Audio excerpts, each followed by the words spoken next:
jobs they trained for in late January after Iran threatened to retaliate for our strikes on their nuclear facilities. Have those experts remained in the jobs they trained for since that time? Yes or no? FBI agents' primary responsibility is exactly what they are assigned to do. We always work with our So since they interagency returned part. to their positions, If you're not are going to they let me still in answer, those why don't you positions? just do your soliloquy in the 4.5 minutes you have I left? am not asking for a soliloquy. It's just a yes or no. Are those people who are returned to their jobs still on those jobs? Yes or no? They never left.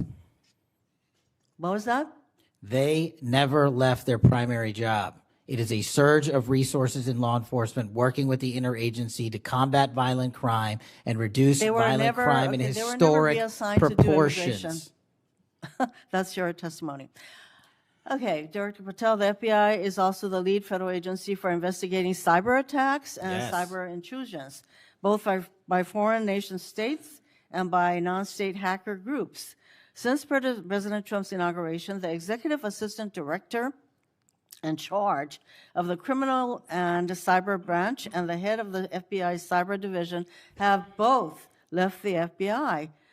What are the names of the people who replace them in those positions? The cyber branch is one of the most impressive at the FBI. 409 arrests this year, 169 convictions. That's a 42% increase from the same time last year. So any suggestion that the FBI cyber division is not operating at full capacity and better than ever before, the leadership at the branch is implementing these changes necessary to attack the cyber and ransomware infrastructure operators for Iran, China, they're and Russia. important? I want to know who has those positions, since the people who originally were there Supremely are qualified no longer individuals have those positions. Are they?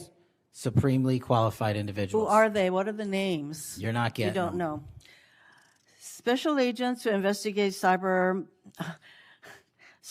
were also reassigned for immigration enforcement. Have those expert investigators returned to their duties? Yes or no? All agents remained on their primary duties while surging to allocate resources for interagency operations to the Homeland Security task forces across this country. So are you... Am I what? See, I'm not getting the yes or no answers. I get all this explanation. So there you go. No, you get the work that the men and women of the planning FBI are doing. And you don't want that. Additional personnel cuts to the cyber division in the future? The only people that will be terminated at the FBI will be those that violate their oath of office or fail to meet the high standards at the FBI.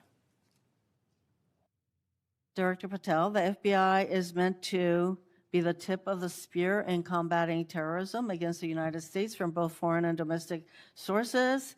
It's also our lead agency in fighting the hackers who target our businesses and critical infrastructure. But instead of a specialized role fighting these kinds of terrorists, hackers, and spies, you have the FBI playing the role of local police and helping with immigration enforcement. I'm going to move on to my... You know, you've been asked some questions about changes to your hiring standard, and including college degrees and possibly the age. But, you know, one question I had is,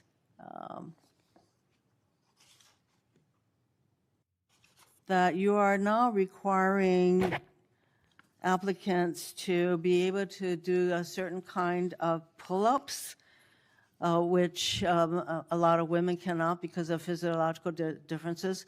Are you requiring these kinds of pull-ups? We are requiring a physical program at BFTC at Quantico because FBI agents carrying guns in the field have to chase down bad guys and do really hard work.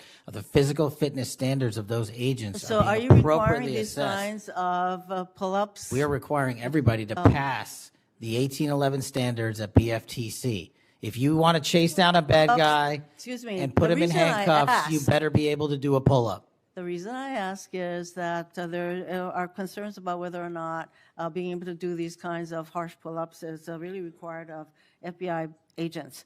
Doing one pull-up is not harsh, and there are always medical exemptions to that. I am gravely concerned by the state of the FBI under your control. And in fact, you are willing to take a cut on your agency of almost $500 million.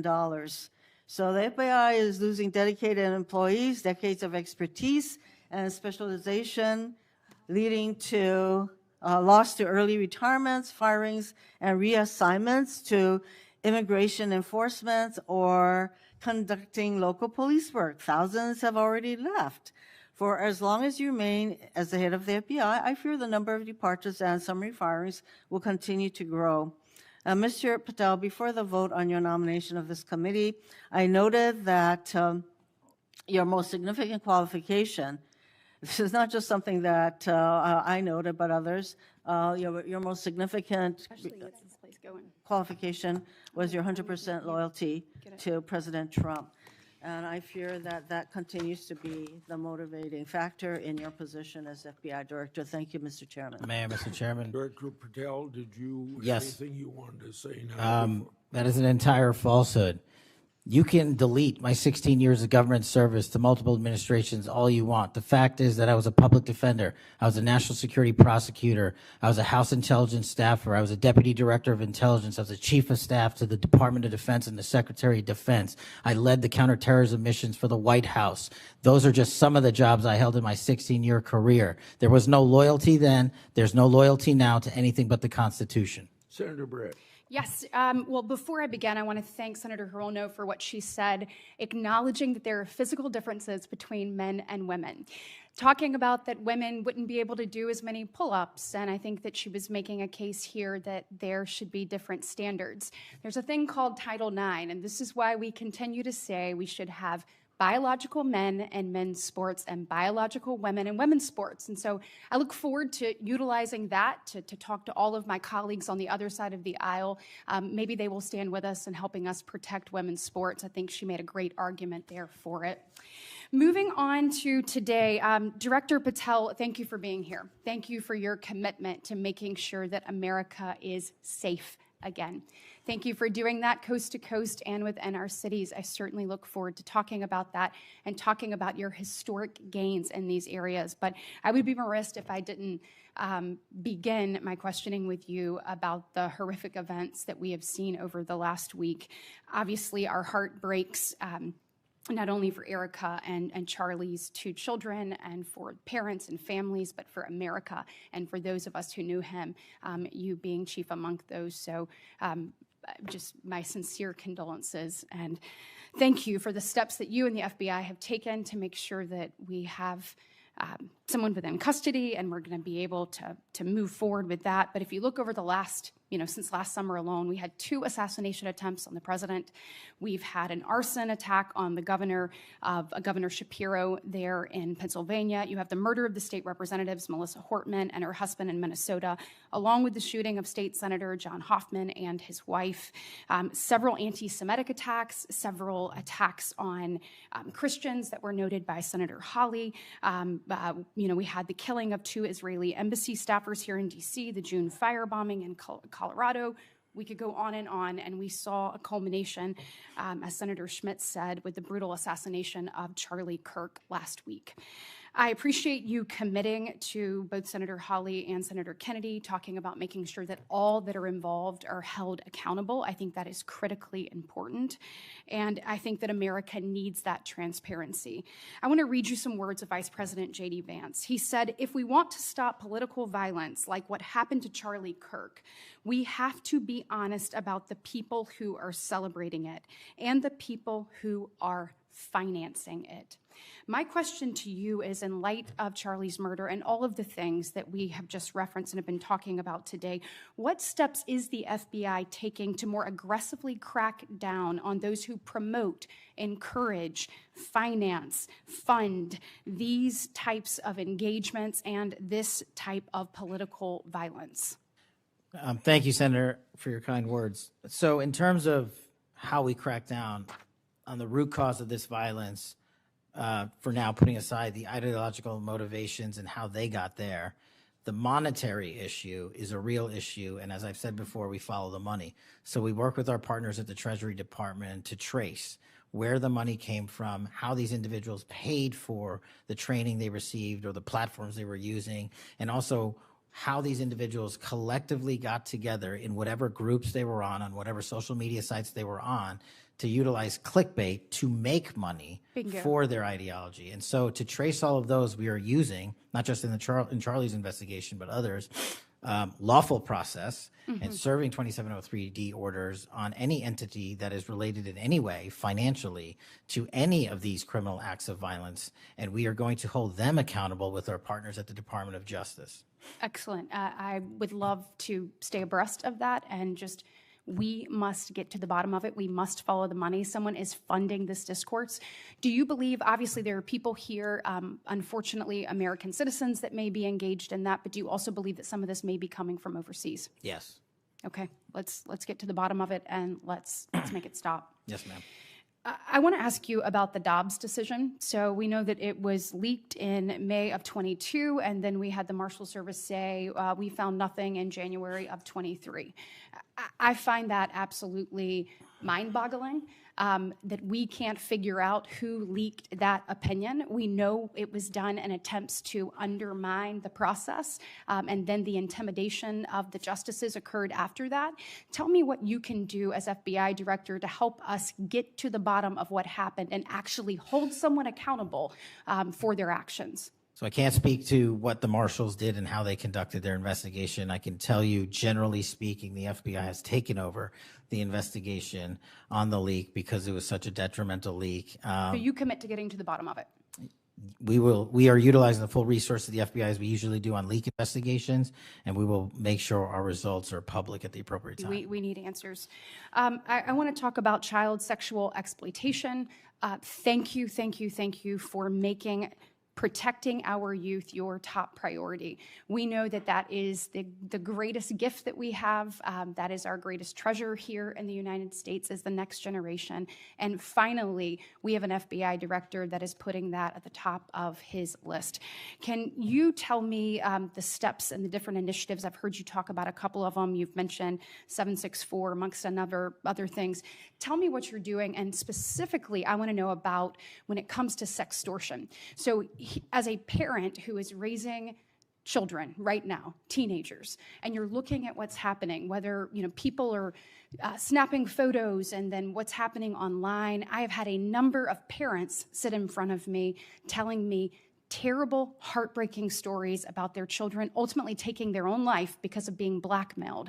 I want to know, what steps are you taking to get to the bottom of that and to absolutely end this? If this were happening in a storefront, Mr. Director, that store would be shut down, no matter where it was, coast to coast, and yet we continue to allow these things to happen, and we've got to have a more targeted approach when we're looking at this. And so what are you doing to protect children, and specifically sextortion?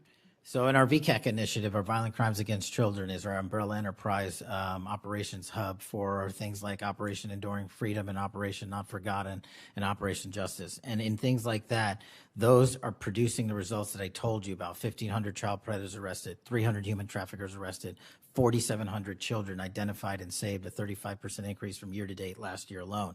But specifically on your sextortion question, Senator, that is a problem that we are seeing explode on generative AI in private sector and social media companies. And what we're doing is engaging with NCMEC, the National Center for Missing and Exploiting Children, because this one stat alone should probably cause great pause. They have seen a 1,325% increase in generative AI leading to sextortion and child sexual abuse. That cannot be countermanded by the FBI alone. We have embedded people at NCMEC and have a great partnership with them. But what we need to do is what we did in the month of May, and we're doing it over and over again. We arrested 400 individuals in 1 month, in 1 month search. Wow, These individuals have prioritized. The agents and intel analysts have never left that mission. They're doing multiple missions at the same time. That's what the FBI is called upon to do day in and day out, and we won't stop doing two things at once. But we need help from social media companies. We need help from the private sector and the internet service providers that allow this generative AI to be hosted on their platforms. We have got to get a resolution on that with our partners in Congress and the private sector. Well, we are definitely committed to working on that. I know the people up here, so you let us know what tools you need, and I know we've got several ideas that we look forward to pushing forward. In my remaining 2 minutes, I want to talk to you about your historic results when it comes comes to crime. In particular, we've seen here in DC just a total transformation. You mentioned earlier 60% down in gun crime, 70% down in carjackings. You said 50% down in homicides, to name a few. We have a success story, and we appreciate President Trump's leadership on all of this. We have a success story in Alabama where the Alabama Law Enforcement Agency, so ALEA, they just marked their 1-year anniversary of the Metro Area Crime Suppression Unit. There in Montgomery, it is a coordinated effort with ALEA, with our Attorney General, with Montgomery PD, and our sheriff, Montgomery County sheriffs. They've seen a 30% drop in violent crime and a 19% drop in overall crime. So it is actually producing results. It's this type of interagency connectivity that I think ultimately is going to lead us to safer cities and safer streets. I know that you are committed to that, committed to working with your partners. You said earlier you've elevated sheriffs and police officers there to the 7th floor. Thank you for doing that. I am grateful for the men and women of Alabama in uniform that have made this happen, and want to know, how is the FBI working to collaborate in these types of ways across our country to make sure that we have even greater success stories to tell? Well, the collaboration's happening at our Redstone Arsenal in Alabama. We bring 4,000 students through our Redstone Arsenal for training every year.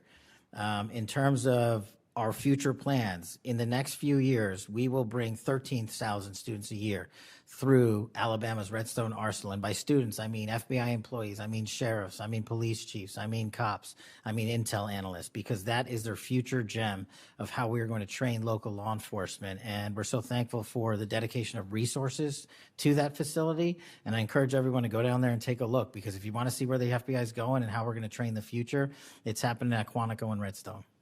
We are very proud of it, and thank you so much for your leadership. Senator Booker. Thank you, Mr. Chairman. Mr. Patel, I want to start off where we left off last time.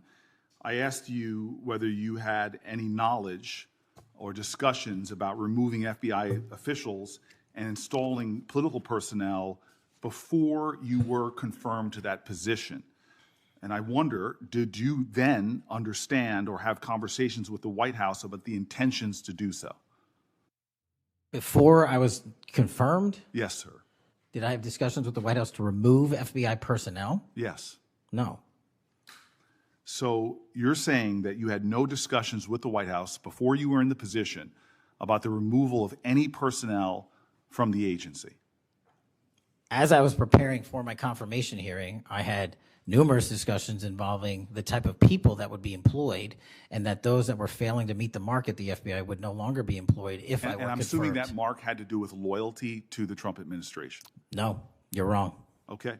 I'd like to revisit another subject from that hearing. Did you testify, excuse me, you did testify before the grand jury that President Trump had declassified the documents at issue in the Mar-a-Lago classified documents case. Is that correct? I don't have the grand jury transcript. That's why I released it. Whatever it says is the best evidence. You know, that's what you said to Senator Whitehouse, that your grand jury testimony was publicly released. It has not been. In fact, in July, a court denied a news outlet's bid to get that transcript.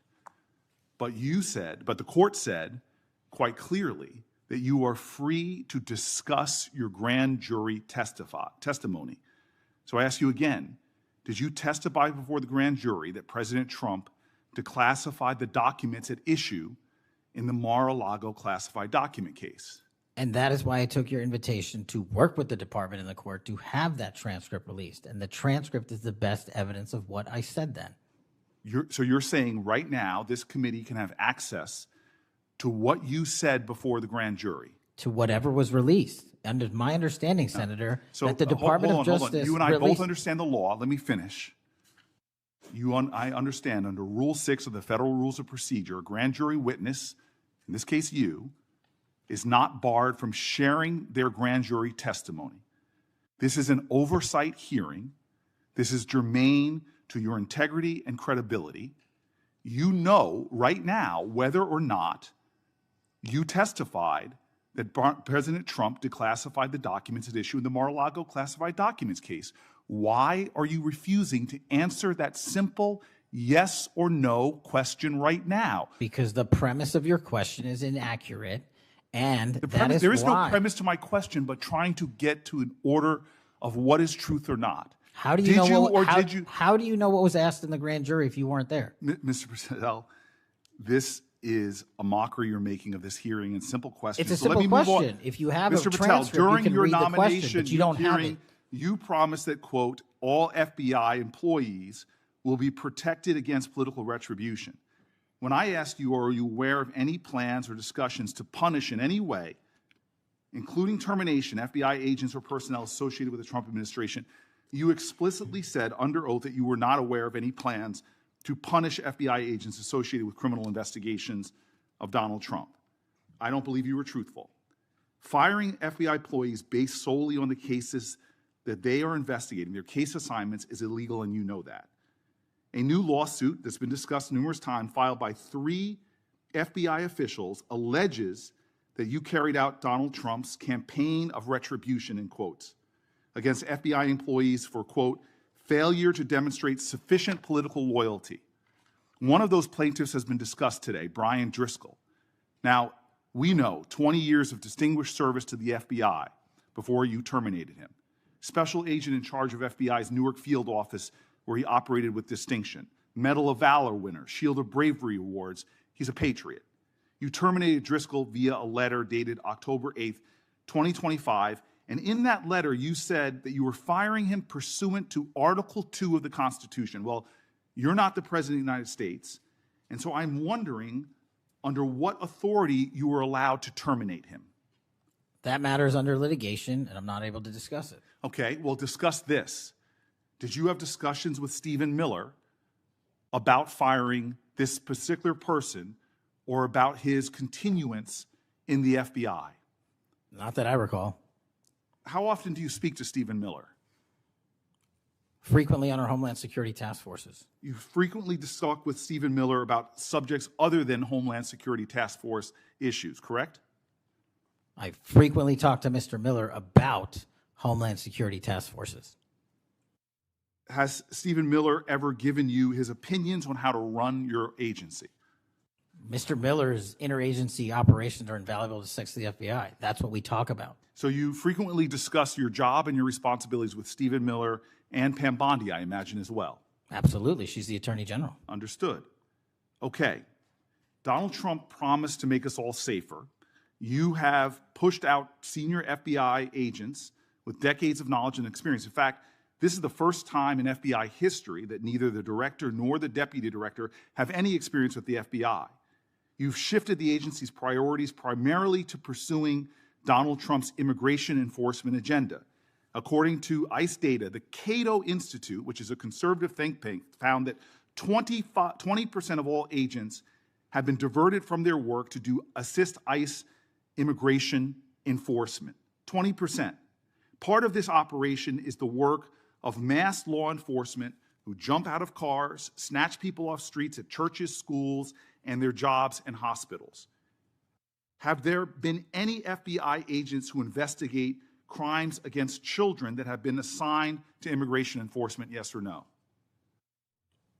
The premise of what you say is entirely Have there been false. any FBI agents who investigate no. foreign domestic terrorism? You don't get to say America is not safer under this I am leadership. not saying America that. is You're safer making because of the work of the FBI. You're making a presumption of premise. 4,700 children. Sir, we have seized you have- 6,000 weapons and you are not 23,000 violent denying felons have that been FBI arrested. agents who investigate human trafficking have been reassigned to immigration enforcement. You are not denying that FBI agents who are on the task force that fight against Russian oligarchs have not been reassigned. Public Correction Squad reassigned. People who defend children reassigned. You're not denying that. I've seen you FBI time and agents time don't again get reassigned. attack my colleagues' premises of questions as a way to not answer the question. So let me end with this. I believe you have made our country weaker and less safe. I believe that we are more vulnerable to a major event, and I pray to God it doesn't happen. You've gutted the Bureau of Institutional Knowledge and Expertise. You fired or pushed out seasoned FBI officials, many with more than 20 years of experience, and were working on cases that were critical. You've been purging thousands of serious law enforcement officials who spent their careers keeping us safe, only to lower hiring standards in order to find anyone to replace them. And shockingly, you admitted in this hearing to Senator Coons that it would take 14 years to fill the vacancies at your agency. Many are the result of your purge.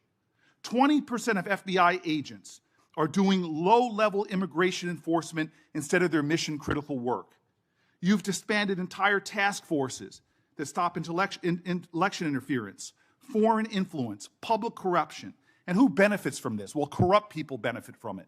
Criminals benefit from it. Vladimir Putin benefits from it. And it really makes me wonder who you're looking out for. It makes me think we can't trust you as a nation. You swear to release the Epstein files, but now you're withholding the Epstein files. You claim that you have a suspect in a serious assassination. Whoops, then you don't have a suspect. You know nothing about plans to remove FBI agents, yet you're directly involved in those plans. In the words of an ex-FBI official, you are overseeing, and I quote, generational destruction of the nation's premier law enforcement agency. Mr. Patel, in just 8 months, you have assaulted the institutional integrity of the FBI.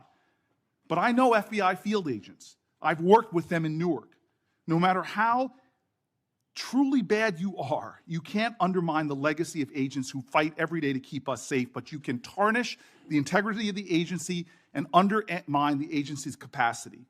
I believe you're failing as a leader, and that your failure does have serious implications for the safety and security of Americans and our families. We're more vulnerable to domestic and foreign attack because of your failures of leadership. I don't think you're fit to hand the Bureau, but here's the thing, Mr. Patel. I think you're not going to be around long. I think this might be your last oversight hearing.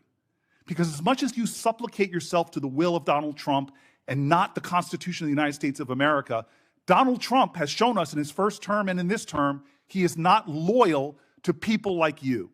He will cut you loose. This may be the last time I have a hearing with you because I don't think you're long for your job. But I'm going to tell you this. I pray for you. I pray for you that you can step up and defend your oath, defend the Constitution, and do a much better job of defending this country. Thank you, Mr. Chairman.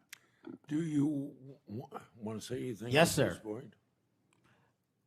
That rant of false information does not bring this country together.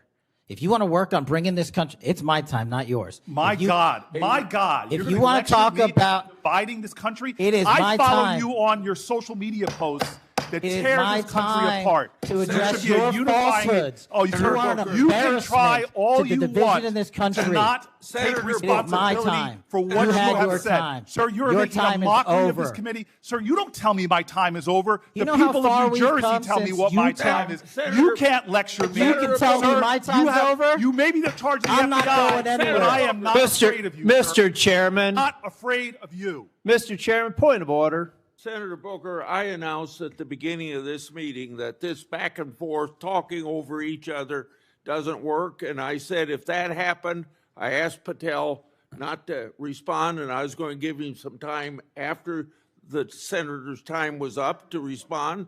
And he has the privilege to do that uninterrupted. Mr. So Chairman, go- one point of Go order. ahead, Mr. I've Patel. watched him talk over us, and you've never once criticized him for us not even being able to get our questions out. Well, He has been rude and disrespectful to senator after senator. And when the senators were not giving him a chance to answer, I didn't stop the senator either. Go ahead, Senator. Thank you, Mr. Chairman. If the FBI, under my 7-month leadership, were failing this administration in this country, why do we have 23,000 violent felons arrested this year alone? A double increase from that time last year. Why is it that we have seized 6,000 weapons? Why have we found 1,500 child predators and arrested them? Why have we 300 human traffickers in jail? Why have we found and identified 4,700 children? Why have we seized 1,600 kilograms of fentanyl, enough to kill a third of the American public, a 25% increase alone from last year? 88,000 kilograms of cocaine seized, 7,000 kilograms of meth seized, and that's just on our criminal operations in summer heat. How is it possible that we are taking 8 kilograms off the streets of the cities in New Jersey and preventing the deaths of 607,000 people this year alone, a failure of the FBI and my leadership? How is it that we have counterintelligence arrests, already this year exceeding the numbers from the entirety of last year. 33% increase in PRC, 83% in Russia, 60% in the CI space as it relates to Iran, and we haven't even talked about CT, the southern border, the northern border. Before Senator Cruz, I kind of feel like a broken record today. All this interest in FBI termination, yet my colleagues showed no intent or interest in when my whistleblowers suffered retaliation over the past years, particularly the past 4 years. Indeed, one whistleblower has alleged that Brian Driscoll's insubordination, whether an agent is on a hot button case or not, they ought to be held accountable for misconduct and weaponization. Senator Cruz. Thank you, Mr. Chairman. You know, I have to say, it used to be that to see theater, you had to go to the Kennedy Center. Now, apparently, you need only go to the Senate Judiciary Committee and see our Senate Democrats berating the director of the FBI, which, okay, it's not, partisan politics is not new in the United States Congress. But what is remarkable is what Senator Booker was berating Director Patel about. He wasn't berating him for failing to do his job, but rather he was furious for Director Patel for successfully doing his job. For 4 years, the Democrats under Joe Biden had an open border that undermined the safety of every single American. They allowed 12 million illegal aliens to come into this country to invade this country, and every single day Americans were murdered, women were raped, children were assaulted by violent criminals that Democrats released. Now, Director Patel, I found Senator Booker's questioning really bizarre. He asked you, have you reassigned FBI agents from human trafficking to immigration issues? Director Patel, are the Mexican cartels that are bringing people illegally into this country engaged in human trafficking? Yes, sir. What the hell does it mean to reassign someone from human trafficking to immigration? The greatest human trafficking in the world has been over the last 4 years at our southern border. It is modern-day slavery that the Democrats still defend. They still defend those open borders. Mr. Patel, he also said, did you reassign FBI agents from protecting children to immigration? How many children have you found that were victimized by the open borders of the previous administration? 4,700. 4,700. And yet, oddly, I don't hear a Democrat here saying, gosh, thanks for protecting those kids. 35% increase year to date last year.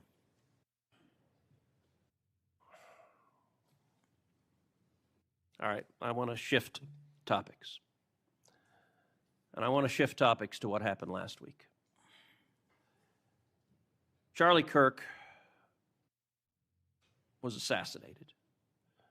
He was assassinated because of his political views.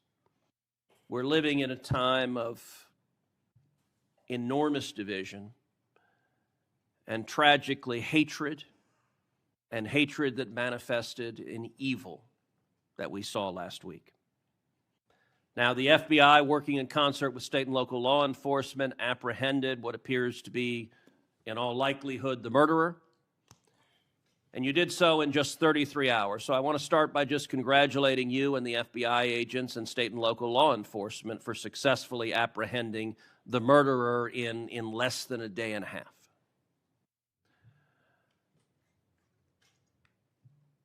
In the wake of that assassination, we have seen far too many people on the left celebrating the assassination. We've seen Democrats, we've seen activists cheering it on. We've seen, tragically, teachers in high schools, teachers in elementary schools, university professors cheering on the murder of Charlie Kirk. You and I both knew Charlie well. He was a good friend. He was an extraordinary man.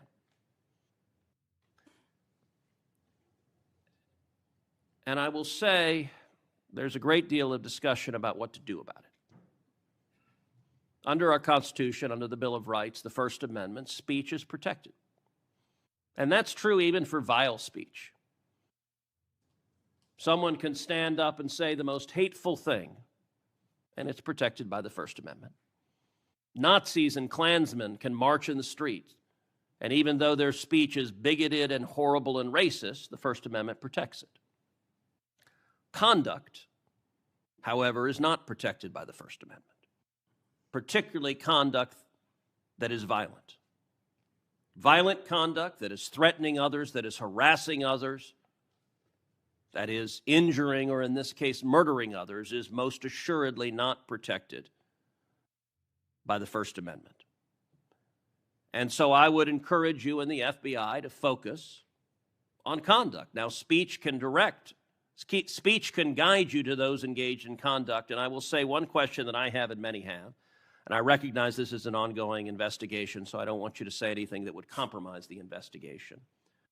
But what can you tell us at this point about what evidence there exists of other individuals who may have had prior knowledge of this assassin's plans to murder Charlie Kirk on September 10th? Generally speaking, we've interviewed numerous people, family members and friends, including the partner, to provide us with a detailed history of the knowledge he may have had, the suspect may have had prior to. We're still mapping out who, if anyone, was involved as an accomplice. As I said, the investigation is ongoing. We're also speaking to and going to interview numerous individuals online who were part of a chat group that was involved in this heinous assassination. And we're also going to work with our state and local partners out in Utah to find out what community organizations, if any, participated or had any foreknowledge of this information. But it's very much ongoing. I remind everybody that it's not even been a week since Charlie's tragic death. Is it accurate? It's been widely reported that the assassin's roommate was a transgender man who was transitioning to be female, and it's also been reported that they may have been romantic partners. Is that accurate? Yes, Senator. And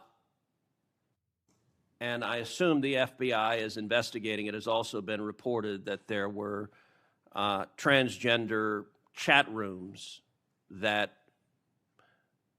may have had some awareness of the plan to commit this murder. Is that accurate as well?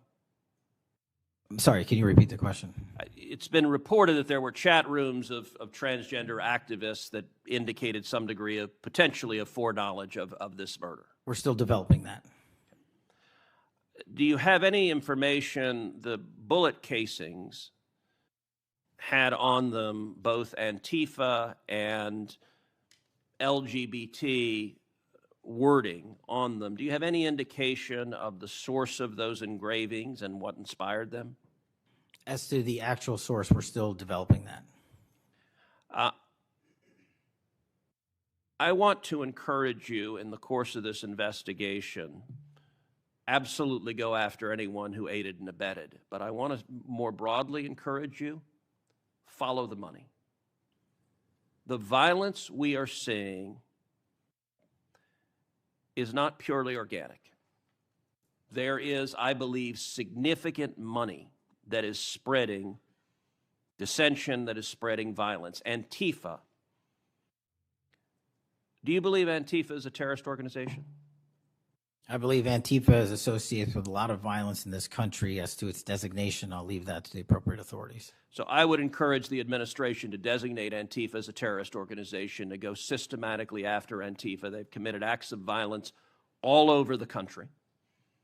And the shell casings have multiple references to slogans that Antifa has popularized. I believe there is considerable money funding it. I would note that I've introduced legislation called the Stop Funders Act. Stop Funders Act would add rioting to the list of predicate offenses under RICO. I believe the money should be tracked and prosecuted under RICO. And both the Antifa and Black Lives Matter riots of a couple of years ago and the pro-open border riots in Los Angeles and other cities of this past year, I believe there was significant money behind those riots. I'm not the only person who noticed at the anti-Semitic protest and violent protests on college campuses that many of the tents all matched. And so I would ask, would it aid your ability to prosecute these matters if Congress passed into law the Stop Funders Act and if rioting was added to the list of predicate offenses for RICO? Yes. Talk to me about the efforts of the FBI to go after the funders of the anti-Semitic protests on college campuses, the pro-open border protests in cities, and potential LGBT violence. Talk to me about the efforts to go after the money of those who are funding and promoting violence. As I've always said, Senator, money doesn't lie, and we've been following the money. And so that's what we're doing, issuing lawful process to organizations involved with criminal activity, because the money's got to come from somewhere, and it has to be funded somehow. So we have extensive investigations ongoing into numerous organizations that are related to violent criminal activity. Cutting off the money will make America much safer, and that is the core job of the FBI. And I thank you for doing your job. Senator Padilla. Thank you, Mr. Chairman. Mr. Chairman, glad to be on this committee and take our responsibility seriously to conduct oversight of the FBI, obviously one of the most critical law enforcement agencies in the country. As Senator Klobuchar and others on this committee have reminded us, the last several months have provided far too many reminders of the political violence crisis in America today, and the gun violence crisis in America today, including the tragic killing just last week.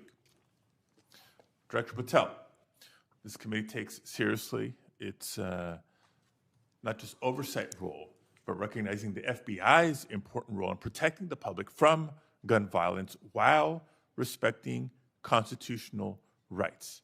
If you recall, this was a significant subject area of my questioning during your confirmation hearing. The Bureau plays a central role in enforcing federal firearm laws, ensuring the accuracy of background checks, and monitoring trends like machine gun conversion devices and lost or stolen firearms. Now, during your confirmation hearing, you pledged that the FBI would enforce firearm laws fully and fairly, consistent with the Second Amendment. Yet we continue to see a sharp rise in lost and stolen firearms reported by federal licensees. Can you point to any measurable enforcement results like arrests, not just arrests, but also prosecutions or task force expansions since you became director? I'll get those to you, Senator. Nothing you can share here today? No, I'll get the full list to you.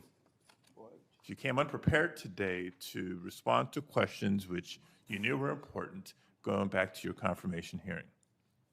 Now, the Bureau has warned about the public safety threat posed by machine gun conversion devices, which convert semi-automatic weapons to automatic ones. Can you at least reference what resources you're dedicating to this threat? Absolutely, Senator. Part of tracking ghost guns, as you alluded to, is having a sustainable database, which is hubbed out of our CJIS division in West Virginia. And we've allocated more resources so that FFLs can track and trace firearms that are stolen and make sure they don't get into the population. That's one of my primary concerns, that we don't want stolen weapons anywhere near anything. But the numbers continue to go up as reported by federal licensees. Let me get to my next question on this topic. You previously stated that you hadn't reviewed Fix NICS, a federal law that improves reporting to the National Criminal Background Check System. 8 months into your job, what concrete steps have you taken to ensure that NICS records are complete, accurate, and timely? That's actually a great question that we have dedicated a lot of resources to. Again, at CJIS, the NICS system has been trying to get to 100% within 15 minutes. We are currently at 93%, with 87% of those being responsive in less than 60 seconds. So we got more work. Do you think additional resources would be helpful in getting to 100%, or do you still argue that less resources are necessary to get from 93 to 100? No, I just think we have to work on how fast our actual infrastructure processes these things. On to a question about resources. The FBI's core mission is to counter terrorism, espionage, and major criminal threats.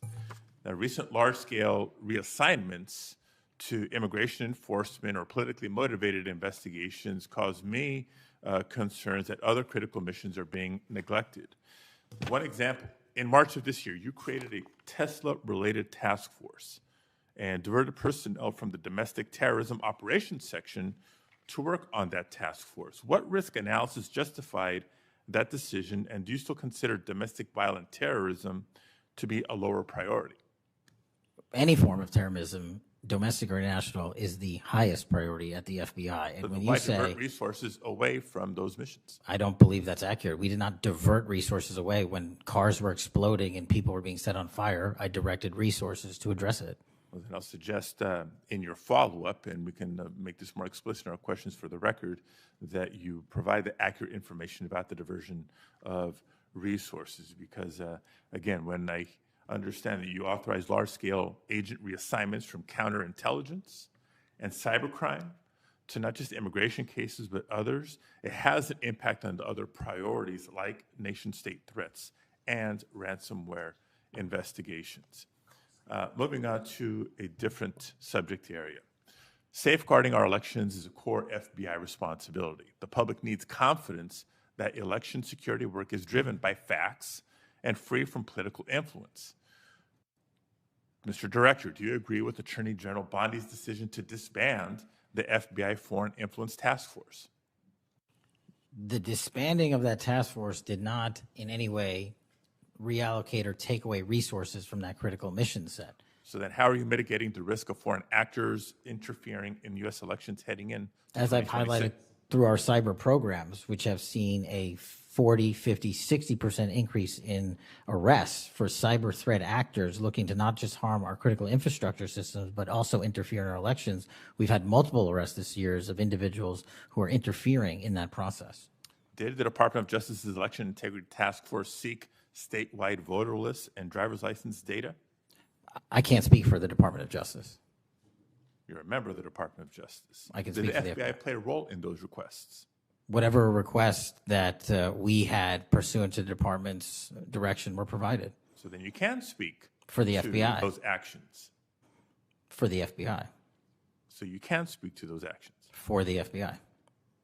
So what role did you play in those requests?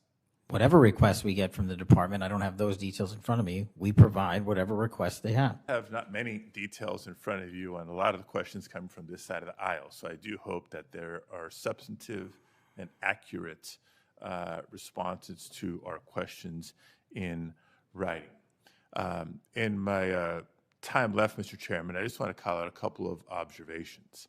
The director before us has tried to explain, I won't say explain, tried to explain how he doesn't need another $500 million to do the job.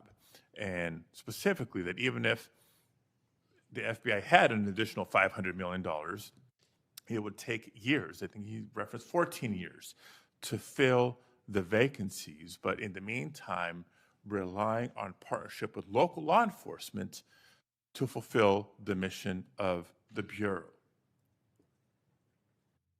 As we've discussed in other hearings and in other committees, by the way, given this immigration mass deportation agenda of the administration, the FBI is not the only one leaning on local law enforcement to do the job.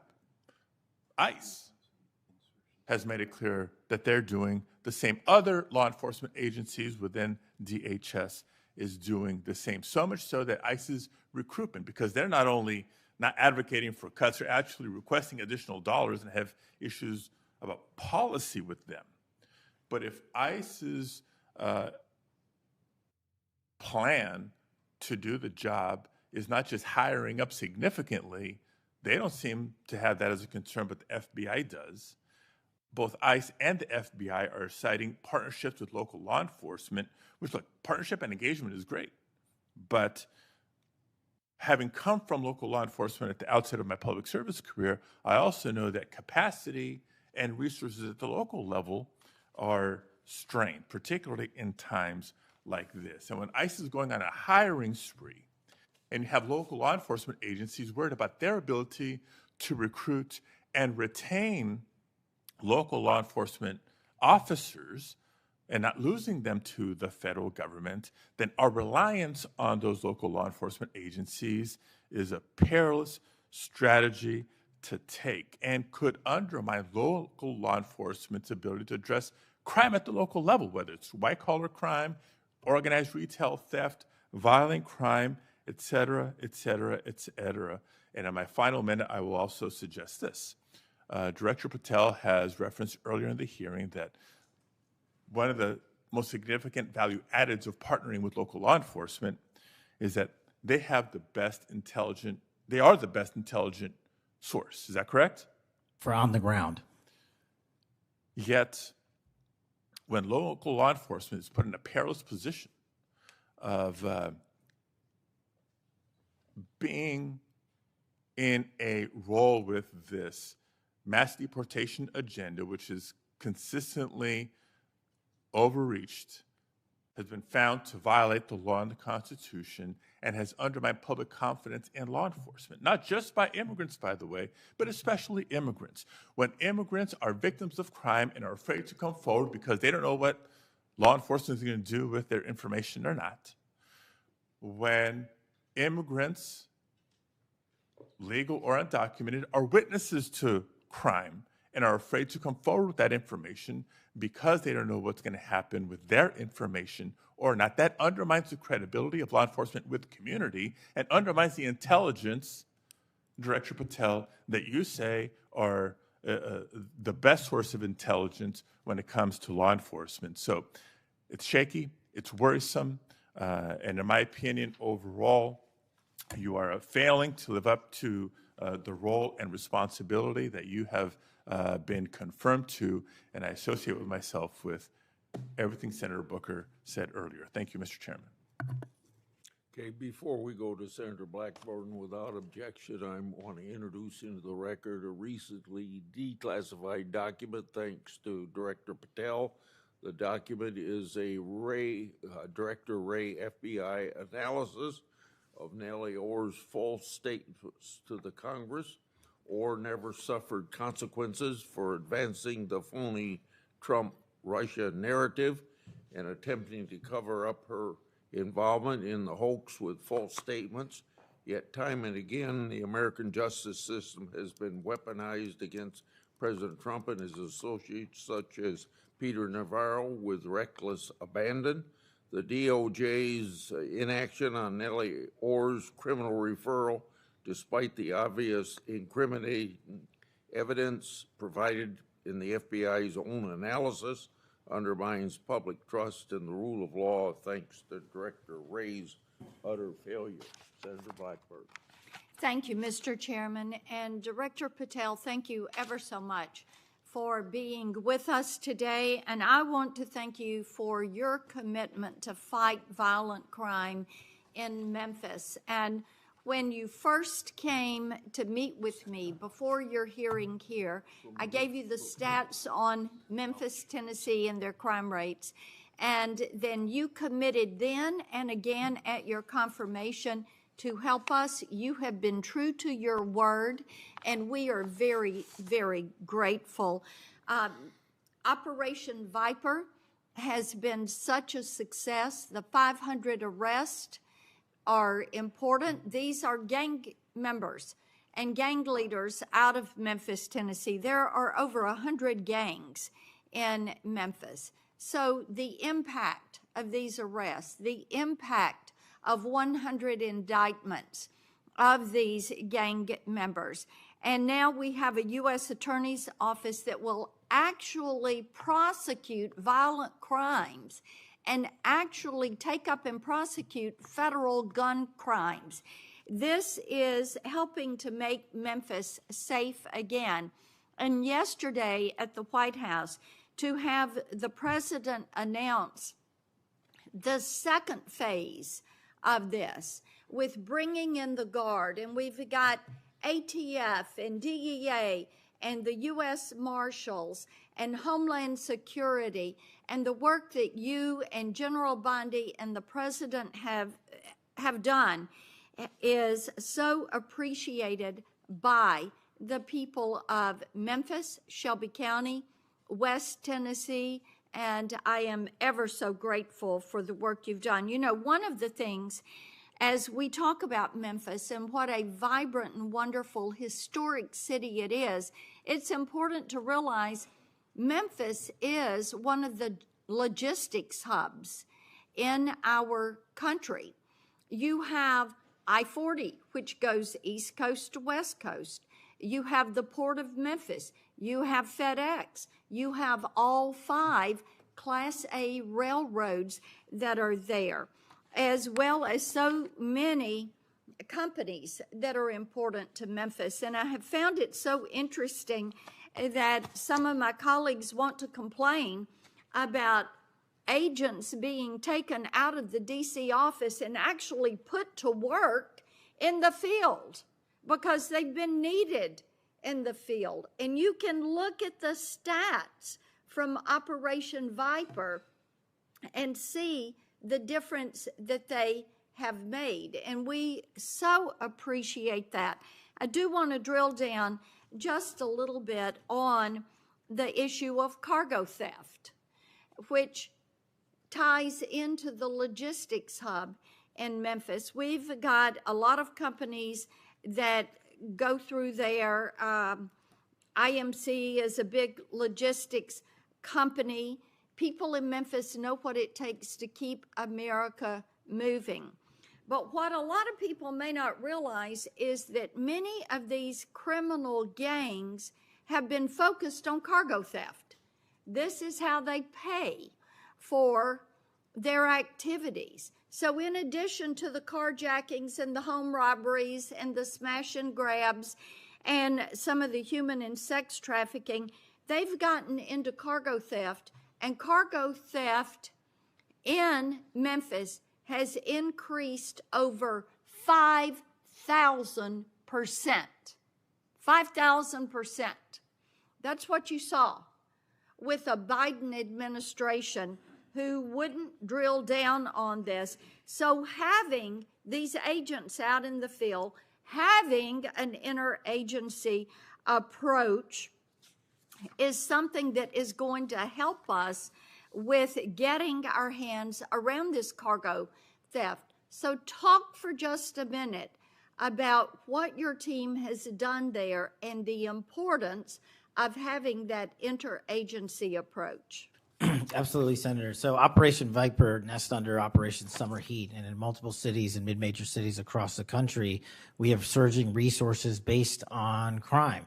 And Memphis, as you know, Senator, had the highest per capita homicide rate in the country, and that was simply unacceptable.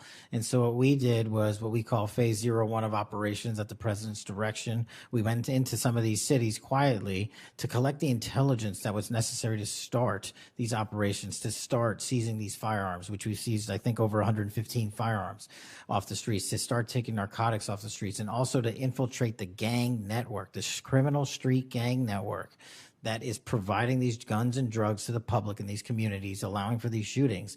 And so what the FBI is good at, what the FBI is great at, is partnering with our local authorities in places like Memphis and Miami, and Chicago, and so many other cities across the country to start the work, because you can't do the work on a dartboard basis. You need ground level intelligence, and that's what we do working with our state and local law enforcement. And the results, I think they said over 100 indictments federally just in this 3-4 month surge, and now we're going to go in there with more resources to finish it. And we are grateful for that, and I think it's so important for my colleagues, what we have seen in Memphis. You mentioned something very important. Your agents go in and they go in quietly.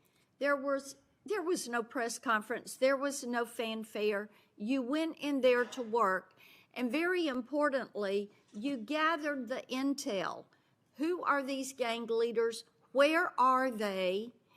Figuring out who was doing what, and then setting up the process to apprehend these individuals. And it requires infiltrating those networks and having that data to work from so that you are working in partnership.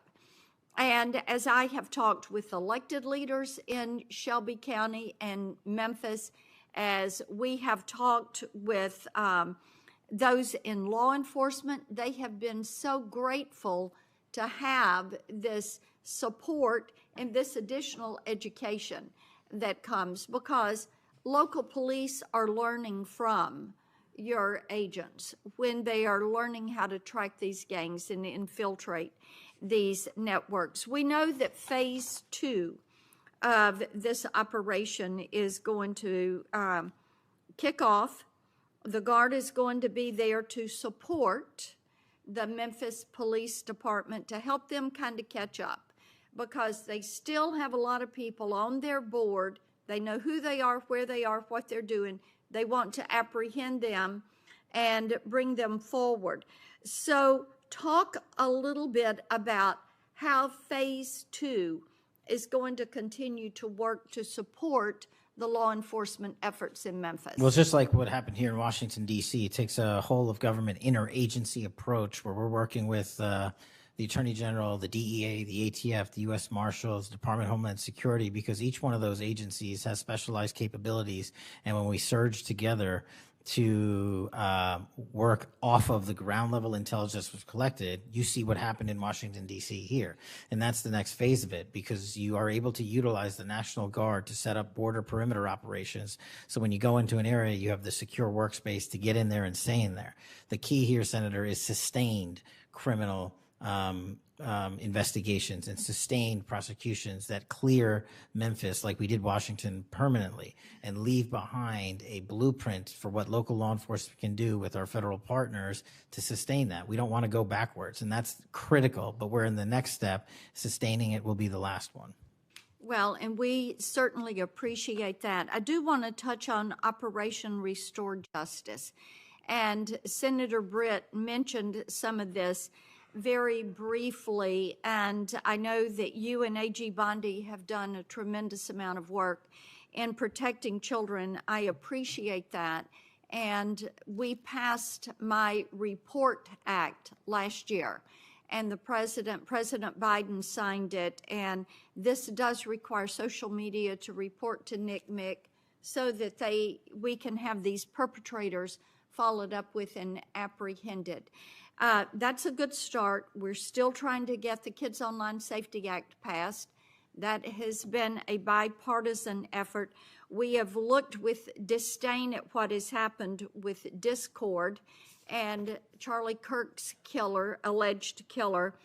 Talk for a moment about what else Congress ought to do in order to give you all the toolbox you need to apprehend these predators and pedophiles. Well, I think we need to go after the monetary backbone of this infrastructure like we discussed earlier. I think we also need to make parents across the country aware of how invasive some of these social media sites are and how much criminal enterprise is going on and how easily these kids can be sucked into it. And also, the only way, in my opinion, to do that, as Senator Klobuchar and I believe Senator Graham had stated, was, we need to work on Section 230. It's been too long since we've addressed it. Nobody's being held accountable. They're making money, and our youth is dying.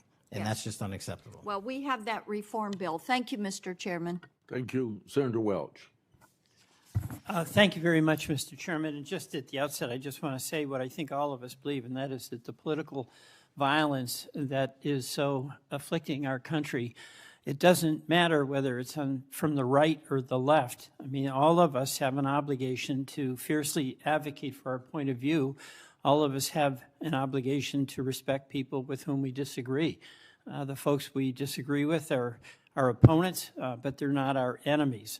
And I hope all of us keep that in mind and do the best we can to set that example. I want to congratulate the FBI. I want to congratulate the Utah state and local law enforcement for the very good work that it did in apprehending the violent assailant of Charlie Kirk, and that is a terrible, terrible tragedy. Director Patel, at one point you made an announcement that the suspect was in custody. We got our man. It turned out that was not true. In fact, I think that was about 27 hours before the person now in custody was apprehended. Why did you make that statement? Thank you, Senator. Appreciate you letting me address this. What the FBI does is not just locate and find suspects, but we also participate in eliminating subjects. And what we had at the time was a subject in custody in relation to this investigation. So in my commitment to work with the public to help identify subjects and suspects, I put that information out. And then when we interviewed him, I put out the results of that. And could I have been more careful in my verbiage and included an A subject instead of subject? Sure, in the heat of the moment, but I was doing the best I could. In all candor, I don't quite get that, because if we have our man, that would suggest to the public that everybody can rest and relax and not then continue to provide information to local law enforcement and to you. Well, so that was a mistake. I don't see it as a mistake. I see it as something working with the public to identify that there was a subject So if in you custody. if you put out a statement that says we've got our man, and in fact it turns out that you didn't have your man, that's not a mistake? But that's not what I said. Well, I'll go on. That's my understanding. A second thing that is really important in the FBI, but it's important in every agency, is that the folks who are doing good work get supported for the work they're doing. And a number of highly successful FBI agents have been let go. And I want to just ask you a little bit about that. You know who Brian Driscoll is, right?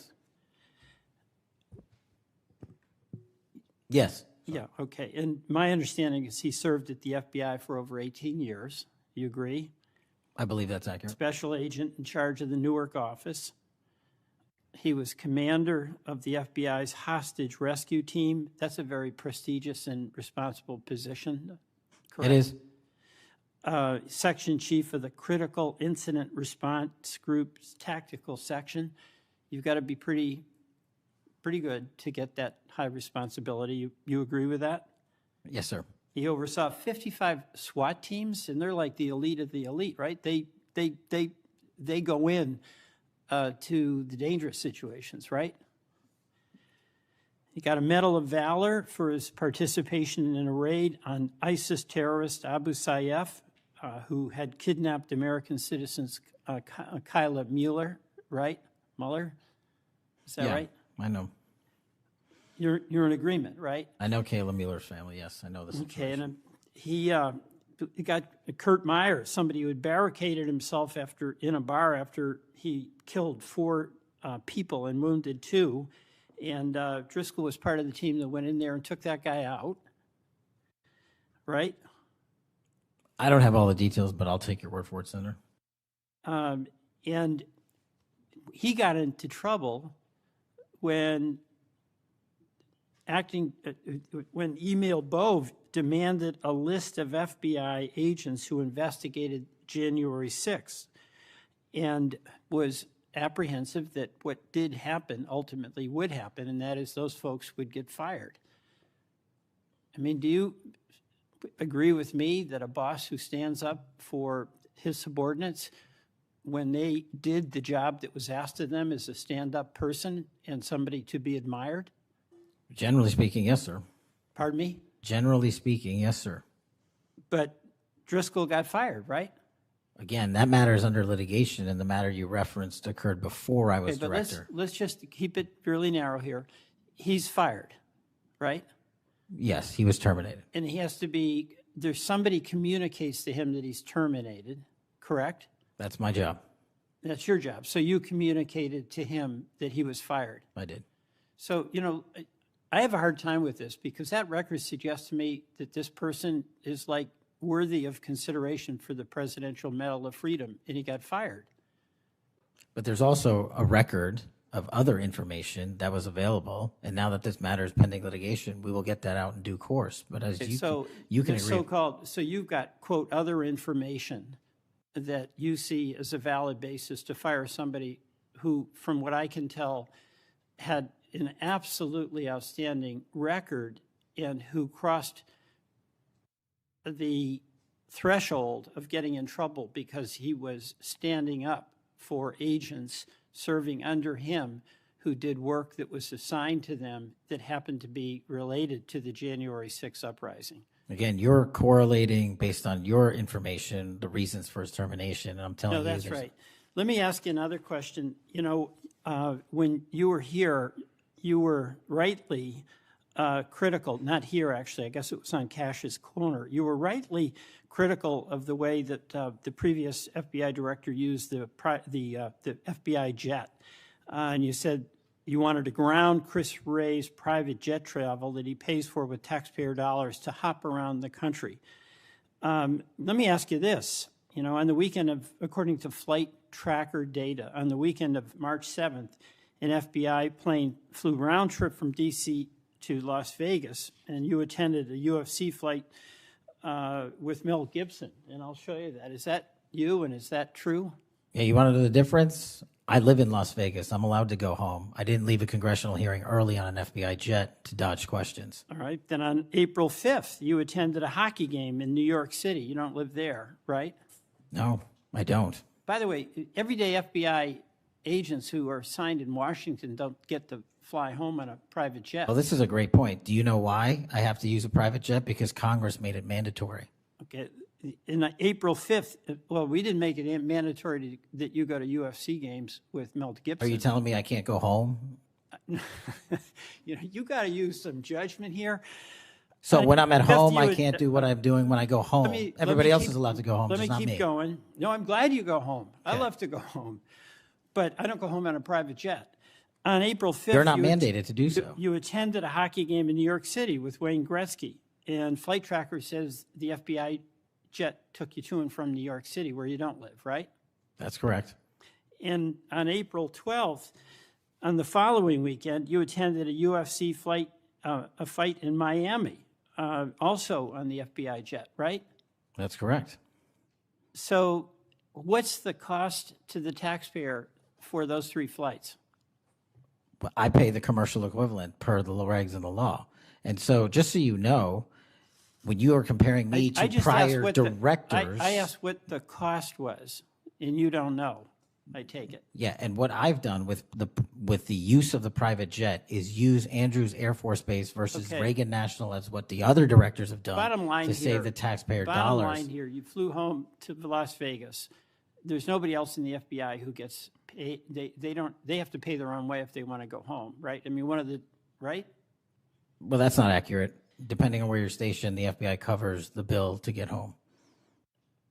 So are you telling me that FBI agents who are assigned in Washington, but who may live in Charlotte, they get paid by the FBI to go Sometimes home? they do, yes. Right. Another thing I want to say is this. You know, our local law enforcement has been stiffed. About $500 million in cop grants have been taken out of the budget. Those really help us in Burlington. They help us in Rutland. They really are important.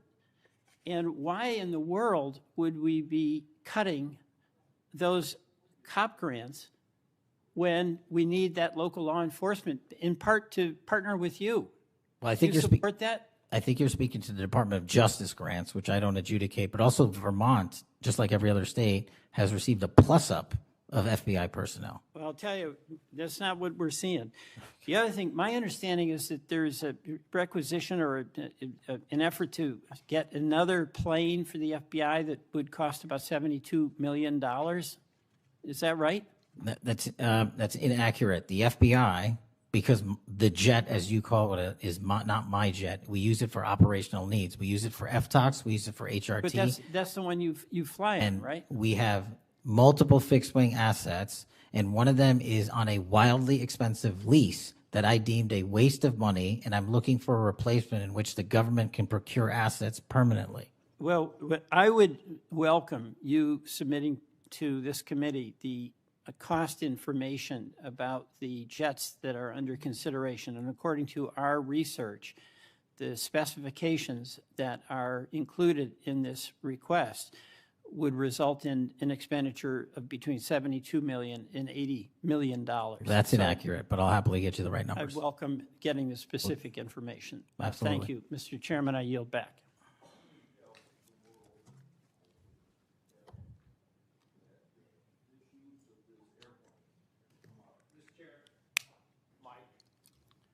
It's on, but I can get closer.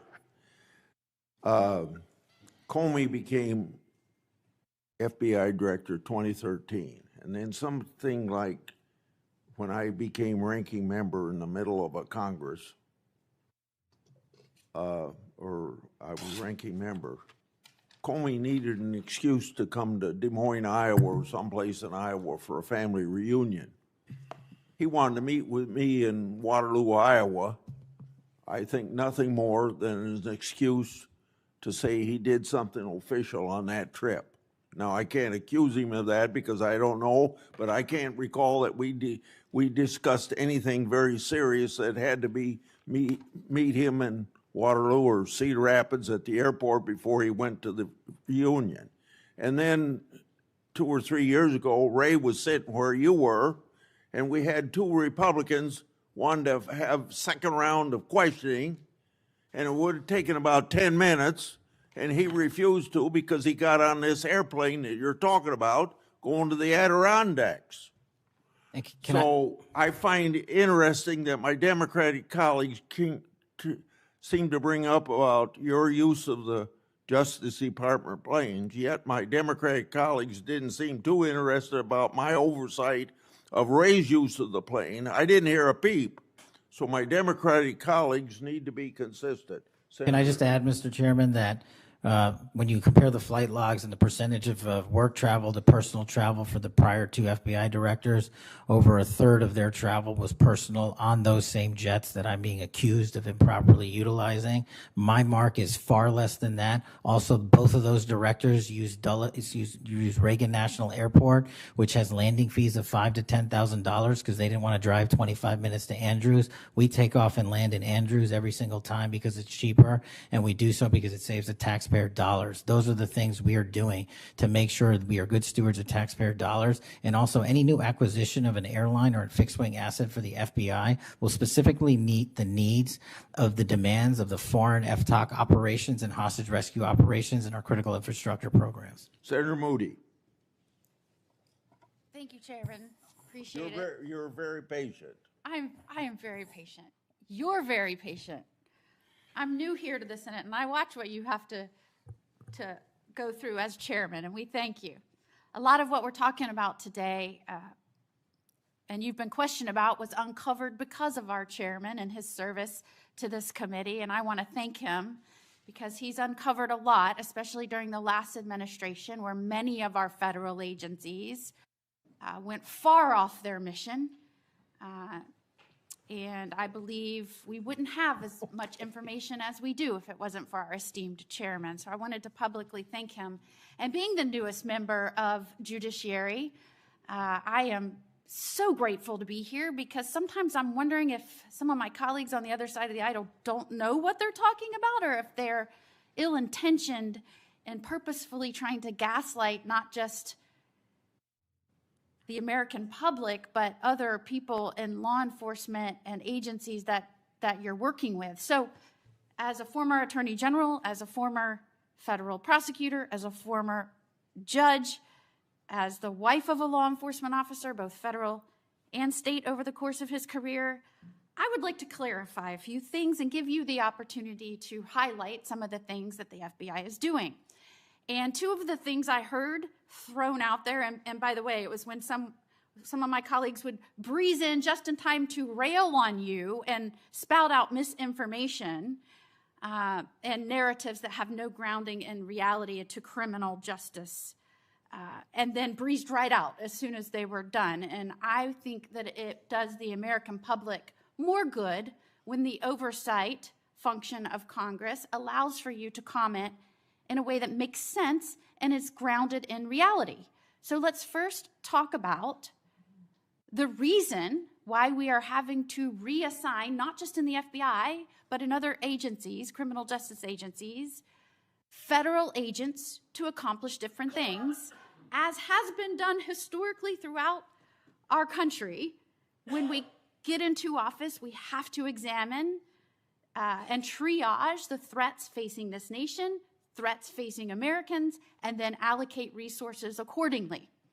I guess you are to be judged negatively because you are trying to reallocate the resources of the FBI to fix what the Democratic administration prior to this under Biden broke. So let's talk about the reassignment of federal agents and why that has been necessary.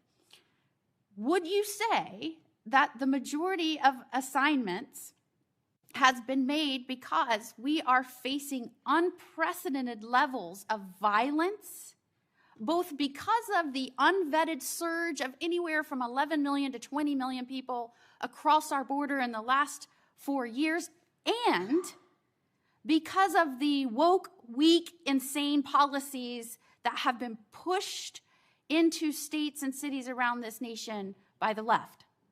Absolutely. And so I hear you being grilled because you have rightfully pushed resources where they needed to go to protect the American public. And I have heard you questioned that you are in some way, and I'm going to use their words, which I don't believe is grounded in reality, that you are going to lean on local and state agents to do the job of the FBI. Might it be recharacterized more accurately in that you are partnering with local and state agencies in these areas, especially where these policies that the Democrats support wholeheartedly, in fact, they frustrate our efforts to try and beef up our laws with good criminal justice policies at every turn, and then come in here and get on you for, by the way, you've been here 7 months, so I know that in the 7 months, you didn't break it, they broke it over the last 4 years. But it isn't more accurate to say that you are using the federal government and its agencies, or its agents and its resources to supplement and amplify law enforcement efforts in these areas, cities and states, where the Democrat policies broke them. It's been an integral part of my tenure to use local and state partnerships. I say it everywhere I go. We cannot do the work without partnering with state and local authorities in every single state and every single county in this country. And why we pushed out to the field is simple mathematics. While the FBI had a bloated bureaucracy in Washington, D.C., nearly 1/3 of the FBI's workforce lived and worked in the national capital region. 1/3 of the crime doesn't happen here. So I made the simple decision to move them out where the crime was happening in the field, to move out field agents, to move out intel analysts, to move out program managers. And by the way, that's what they all want to do, go out in the field and do the work. And no one's going to be punished for going out in the field and doing the work, and no one's going to be punished for wanting to stay at headquarters and help. But we needed a reallocation of assets, and that's what we did. And from your experience, both before and now in office, have you found that many of these nonprofits have done work to undermine the stability and security of cities? Those matters are very much ongoing, and hopefully we can report the results soon. And I don't mean just those that may have aided and abetted or supported criminal acts. Those absolutely should be investigated and pursued to the fullest extent of the law. And I hope that we follow the money trail, as some of my colleagues have suggested. I also want to get your opinion about the nonprofits that are working to get elected and then push criminal justice policies that have made our cities and states less safe. Specifically, I'm going to push out all of the things that they espouse make the cities stronger. No cash bail. Try not to charge crimes. Don't call people offenders or felons or rapists or drug traffickers.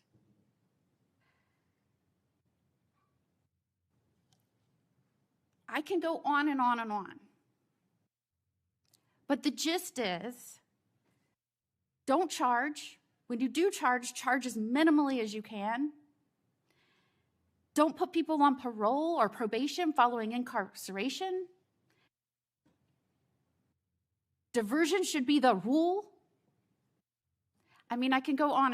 And we're seeing these play out in cities across our nation. I am one who believes it is always important to look at how we can do things better in our criminal justice system. But what has happened is some of these groups have hijacked that good intention by so many and used it as a way to subvert the stability of this country.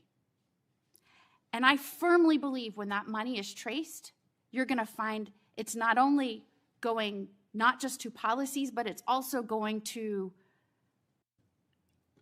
pushing and promoting criminal acts.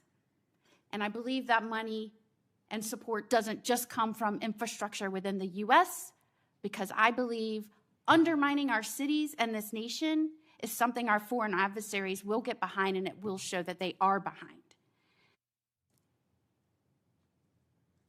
Is the FBI trying in its reallocation of resources to make up and help in these areas where local law enforcement is trying its best, but it's fighting an uphill battle against mayors and city council and indeed governors that promote and support and pass laws and policies that follow these weak, insane policies?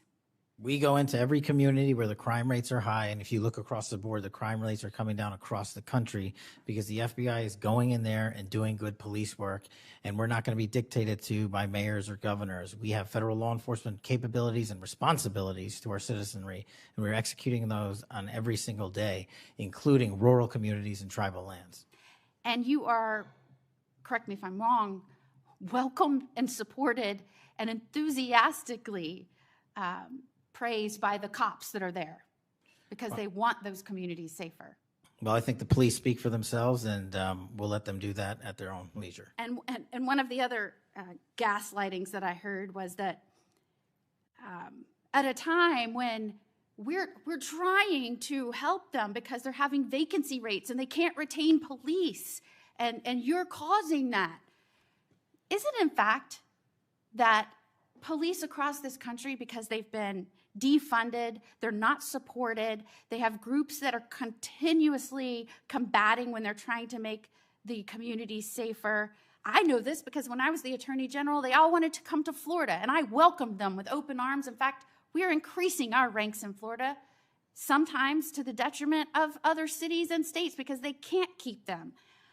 They tried to make it sound like it was your fault that we had vacancies in these police ranks around the nation, when in fact, aren't you trying to help bolster their ranks and help them because they have mayors and prosecutors and city councils and governors that won't help them? That's exactly what we did. We did it in D.C., we're doing it in Memphis, we're going to Chicago, Miami, St. Louis, so many other cities across the country. And I'm just grateful that you are doing this, and I commend you for all the numbers that I'm seeing going after the violent crime, helping make sure we are getting the criminals that came here unvetted from other nations out of this country, that you are allocating resources to those efforts. It is all important to make this a stronger, safer nation, and we appreciate you being here today and making sure we're talking truth and not misinformation to the American people. Thank you. Thank you, Senator. Before Senator Schiff, I want a UC to introduce into the record a declassified Clinton annex. The Clinton annex is a declassified appendix to the Justice Department Inspector General report about the Clinton email investigation. The annex shows that the FBI had evidence necessary to conduct, quote, thorough and complete investigation, end of quote. But the Comey FBI failed to review the evidence at the time. After nearly a decade in the shadows, this information has now come to light thanks to Dr. Patel, or Director Patel. Senator Schiff. Thank you, Mr. Chairman. Mr. Patel, during your confirmation hearing, you made several important commitments. For instance, you told Senator Coons there will be no politicization at the FBI. There'll be no retributive actions taken by any FBI should I be confirmed as FBI director. So let me ask you very specifically, did you ever take any action to terminate or discipline an FBI agent or employee in whole or in part as retribution for being part of an investigation of Donald Trump or January 6th? No. You also committed, you assured Senator Blumenthal, all FBI employees will be protected against political retribution. So you're testifying today that you played no role in the firing of even a single FBI agent for political retribution. None for political retribution. And if any FBI agent said you did, they would be lying. Is that your testimony? I'm only speaking to my actions. Everybody is allowed to make their allegations. Oh, I no, have these are not- allegations against you. And So, I'm- Mr. Patel, if FBI, senior FBI agents or employees said that you were firing them for political retribution reasons because of the cases they were assigned, you're saying they would be lying. Is that your Anyone that was testimony? terminated at the FBI was done so for failing to meet the standards, uphold their constitutional oath, and effectuate the mission. Well, by meet the standards, are you talking about meet the standards of protecting the president under any circumstance? No. You also guaranteed Senator Blumenthal that every FBI employee will be held to the same, absolute same standard. No one will be terminated for case assignments. Are you testifying today that you never terminated anyone at the FBI, in whole or in part, because of a prior case assignment? No one at the FBI is terminated for case assignments alone. Well, I'm asking about you, Mr. Patel. Did you, in whole or in part, terminate anyone at the FBI because they worked on the Trump investigation or because they worked on January 6th? No one at the FBI has been terminated for case assignments alone. Okay, you're saying alone. Does that mean they were terminated in part because they were assigned to a January 6th case or assigned to the Mar-a-Lago case? You're being very precise here, Mr. Patel. You're saying alone. That means they were fired in part because they were assigned those cases. Is that your testimony? Absolutely not. But if you want to keep Okay, putting words well, in my mouth, then go let me ahead. ask you, let's strip away the word alone. Did you terminate or participate in any discipline of any FBI employee in whole or in part because of their work on an investigation of Donald Trump or January 6th? Yes or no? Any terminations at the FBI by employees. No, I'm since asking I'm- you a very specific And I'm question. going to answer the question, but you don't like the answer because it's the No, truth I and it guts want your an answer to my narrative. question. I don't want an answer to someone else's question. So let me just be precise, and I ask for a yes or no answer. Did you ever terminate or discipline an FBI employee in whole or in part because they had been assigned or worked on an investigation of Donald Trump or January 6th? FBI yes or no? employees are only terminated Yes if or they no, fail Mr. to Patel? uphold their oaths of Yes or office no? and duty. You're not at the answering my FBI question. I You're don't not have to answering my answer your question. question yes or no because you're setting up a trap so you can have a Oh, media no, I'm not narrative. setting up a trap. And I'm not giving it to you. Unless it's true that you fired people. People in have whole been or in part terminated at because the they- FBI who failed to uphold they were the assigned standards to. that the FBI requires them Did you to tell? uphold. Did you tell anyone at the FBI that all FBI employees who they identified who had worked on cases against President Trump would be removed from their jobs? Did you tell that to someone at the FBI? Say that I would remove people for case assignments? That you would, that people that were identified as having worked on cases against President Trump would be removed from their jobs? Did you tell that to someone at the FBI? People are not removed But for just case answer my question. assignments. Just answer my question. Did you tell that to People someone? are not removed for case No, assignments. you're not and answering I my would- question. And I would Mr. never Patel, tell anyone. Did you tell someone at the FBI that FBI employees identified as having worked on cases against President Trump would be removed from their jobs? Yes or no? Did you tell someone that? I would never tell anyone at the FBI that they're being removed for basically their case assignments. Okay, so anyone who said that would be lying. Is that your testimony? Anyone can say whatever they want. No, I know, but you're saying they were a liar. I'm telling you what I said. Because this is in the complaint against you, Mr. Patel. So you're saying Mr. Driscoll and others are liars? I'm not going to address the complaint and the ongoing Okay, well then let me ask litigation. you, have you ever told anyone at the FBI that the FBI tried to put the president in jail and he hasn't forgotten it, and that your job depended on the removal of agents who worked on cases against the president? No. Did you ever tell anyone that? No. Okay. Did you ever tell anyone that you knew these summary firings you were undertaking were illegal, likely illegal, and that you would be sued and later deposed? Did you ever tell anyone that? No firings at the FBI or terminations were done for anything other than justified Did you ever cause. tell anyone that, Mr. No, Patel? Why don't you no answer my question? terminations at the FBI were ever done in my tenure for anything other than failing Did you ever to tell uphold anyone their that, oath of Mr. Patel? You willing to office answer or the their- question? The FBI. I guess I you're have not willing to answered answer the it. question. So let me move on. Let me Easily. move on to the Epstein files. You said you're the most transparent FBI director in history, so I'm going to put you to the test. In 2024, you were asked by Glenn Beck about Epstein's black book.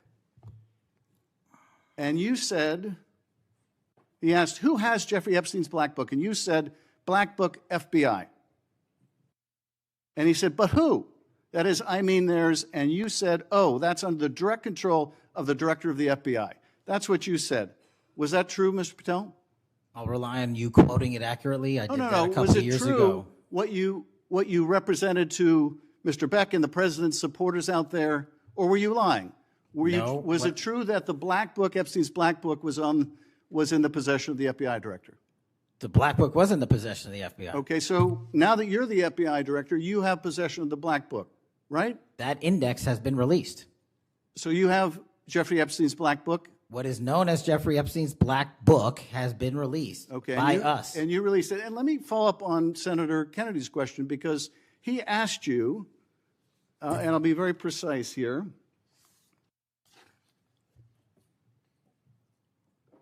You've seen most of the files. Who, if anyone, did Epstein traffic these young women to besides himself? And you said, himself. There's no credible information, none. If there were, I would bring the case yesterday that he trafficked to other individuals. And Kennedy, the information we have, again, is limited. And Senator Kennedy said, the answer is no one. And you said, for the information we have. So is it your testimony today that in all the Epstein files, that Jeffrey Epstein trafficked no one to anyone but himself? Is that your testimony, Mr. I never said Jeffrey Epstein didn't traffic anyone else. Did he traffic any young woman to someone other than himself? That was Mr. Kennedy's question, Senator Kennedy's question. The information that 3 administrations have had access to have made determinations that there are no investigative leads that were credible to prosecute and investigate any others. I'm specifically stating whether it's your testimony today. Well, you just read it, and I said it 10 minutes ago, so let the record reflect my testimony. I just want to make sure there's no misunderstanding, because there are victims like Virginia Guifer who have testified otherwise, who have said otherwise, and you're telling the American people today that the Epstein list is a single name and it's Jeffrey Epstein. That's what we're to believe? That's not what I'm saying. That's what you're saying, and you can say whatever you want. Let me ask you this. When Todd Blanche went to interview Ghislaine Maxwell, she said, but did I think these guys were coming for that? I really don't. If you met Epstein, there's no way that this cast of characters, of which it's extraordinary, and some are in your cabinet, who you value as your co-workers, and you know would be with him if he was a creep or because they wanted sexual favors. A man wants sexual favors, he will find that. They didn't have to come to Epstein for that. And the next question Todd Blanche, the president's former criminal defense lawyer, asked is not who in the cabinet, who are you referring to? His question is, so when's the last time you think you were with Mr. Epstein when he got a massage? So let me ask you, who are those cabinet members that Ghislaine Maxwell was referring to that, that were part of this cast of characters associated with Mr. Epstein? Who are they? The Deputy Attorney General took the aggressive step that no one else did and interviewed Ms. Maxwell for 2 days, and we released the entirety of that transcript. Who are the cabinet members? I do not have that transcript in front of me. You're picking it piecemeal. The American public can read the entirety of that. One last question, because you clearly won't tell us the cabinet members associated with Mr. Epstein. Let me ask you one last question. And that is, right after she gives this testimony, in front of an FBI agent, among others, she's transferred to a minimum security prison not suitable for a sex offender like herself. Who made that decision and why? The Bureau of Prisons. The Bureau of Decisions made it in prisons. The Bureau of Prisons decided on their own, without any consultation with Blanche or anyone else, that they were going to suddenly, after this interview, completely unrelated to this interview, completely unrelated to anything she said, move her to a prison not suitable for a sex offender. You want the American people to believe that? Do you think they're stupid? No. I think the American people believe the truth, that I'm not in the weeds on the everyday movements of inmates. Not in the weeds? What I am doing is protecting this country, providing historic reform and The most combating the significant witness, weaponization of the intelligence Epstein by the files likes of you, cover-up, and we have gets countlessly proven you to from be a your liar in administration, Russiagate, in and you January call that 6th. being You are in the the biggest weeds? fraud to ever sit in the This United States stinks to Senate. high You are a heaven. disgrace to this This stinks to high institution heaven. and an utter And coward. I'm not surprised. I'm not surprised not that you continue to surprised lie that from your perch and put on a show two of you so you can go have raise you money for your and for good charade. reason. You are a political buffoon at best. Well, you can take an internet troll. Take and it to make- the you can bank take an that the internet- FBI is you protecting can this make an country internet troll, and the state and the citizens FBI of the director California. will We always are bringing be nothing more historic than an reform. internet Point of Historic. order. But all you care about is a child sex predator that was prosecuted by a prior administration, and the Obama Justice Department and the Biden Justice Department did squat. And what did President Trump do? Bring new charges courageously. And what have we done? Chairman, You said take I'm the control most of your transparent situation. FBI director in history. Take control of your 33,000 pages of information to you. I challenge you to say anything credibly to the truth. Go ahead and run to the cameras where you want to go now. Both of you be quiet. Before I go to Senator Tillis, without objection, want to introduce into the record the Durham Annex. The Durham Annex is a declassified appendix to John Durham's report about Crossfire Hurricane. The Durham Annex contains information exposing a reported Clinton campaign plan to falsely tie President Trump to Russia. For years, I've fought to assemble and publicize all the facts heretofore unknown surrounding Durham's investigation, Crossfire Hurricane, and related matters. The Durham Annex was declassified large part because of Director Patel. Senator Tillis. Thank you, Mr. Chairman. And Director Patel, thank you for being here. I've actually admired the way you've tried to keep your composure over the course of this. Kind of reminds me of an old Far Side comic that said the floggings will continue until morale improves. The last one I just coach you on, don't take the bait, because they're going to use that discussion between you and Senator Schiff, as you've suggested before, to raise money. Just sit down in the quiet confidence that you're doing a good job. Real quick, in less than 30 seconds, give me your resume again on why you're qualified for this position. Thank you, Senator. I served as a public defender and national security prosecutor. I tried over 60 criminal trials to verdict in state and federal court. I served as the lead investigator in the House Intelligence Committee and the counterterrorism expert there, unfolding the Russiagate investigation. I served as the head of counterterrorism for a presidential White House. I served as a deputy director of national intelligence at the Office of Director of National Intelligence, overseeing our 17 intelligence agencies. I served as a chief of staff to the Department of Defense and the Secretary of Defense, overseeing a $2 trillion financial equity flow, and also defending the homeland and providing for our no-fail mission. We could drill down in details, because I've studied that record, and I think you should be very proud of it. I just did that for the benefit of the liberal media that just keep referring to you as a podcaster, I think, and I appreciate you giving me that resume. It's a good body of work. It's why I supported your nomination so strongly when you were before this committee.